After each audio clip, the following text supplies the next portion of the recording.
Hello everyone, let us discuss a problem related to limits. So ಇಲ್ಲಿ direct ಆಗಿ if we apply the value, ಈ value 1 ಅನ್ನೋದನ್ನ direct ಆಗಿ limit ಅಲ್ಲಿ apply ಮಾಡಿದ್ರೆ ಏನ್ ಬರುತ್ತೆ? So the numerator will be 1 power 4 ಅಂದ್ರೆ 1 minus 1 divided by denominator is also 1 minus 1. That is 0 by 0 form.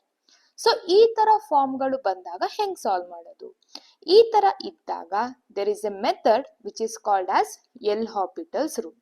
ಏನಪ್ಪ ಇದು L'Hopital's rule ಅಂತ ಅಂದ್ರೆ, whenever we have the function in the form of fraction and the answer is either 0 by 0 or infinity by infinity, ಆವಾಗ ಏನ್ ಮಾಡ್ಬೋದು?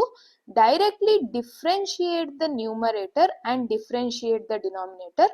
Observe ಮಾಡಿ, ಇಲ್ಲಿ ನಾವು quotient rule ಯೂಸ್ ಮಾಡ್ತಾ ಇಲ್ಲ, just differentiate the numerator separately and differentiate the denominator separately, then apply the same limit. So ಅಲ್ಲಿ ಏನ್ ಲಿಮಿಟ್ ಅಪ್ಲೈ ಮಾಡಿದ್ವಿ, ಸೇಮ್ ಲಿಮಿಟ್ ಅನ್ನು ಅಪ್ಲೈ ಮಾಡ್ತೀವಿ, but we differentiate both numerator and denominator separately. ಹಾಗಾದ್ರೆ ಈ problem ಹೆಂಗ್ ಸಾಲ್ವ್ ಮಾಡೋದು ಅಂತ ನೋಡೋಣ. ಸೊ ನ್ಯೂಮರೇಟರ್ ಡಿಫ್ರೆನ್ಶಿಯೇಟ್ ಮಾಡ್ಬೇಕಂತೆ. ನ್ಯೂಮರೇಟರ್ ಡಿಫ್ರೆನ್ಶಿಯೇಟ್ ಮಾಡಿದ್ರೆ ಏನಾಗುತ್ತೆ?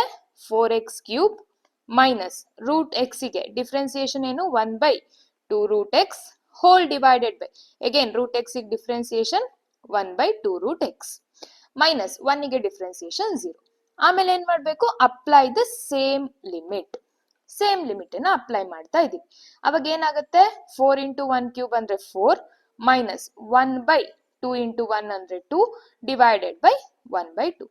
Just take the LCM. LCM 2 ಆಗುತ್ತೆ. So the numerator will be 8 minus 1 by 2 whole divided by 1 by 2. 2 get cancelled. Therefore the answer is 7. That is option B.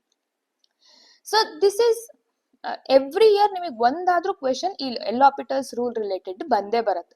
This was asked in 2025 and here is A problem which was asked in 2024. So ಇದನ್ನ ನಿಮಗೆ ಕೊಡ್ತಾ ಇದ್ದೀನಿ. Try to solve the problem and let me know the answer in the comment section. For more such videos, do like, share and subscribe to my channel. Thank you.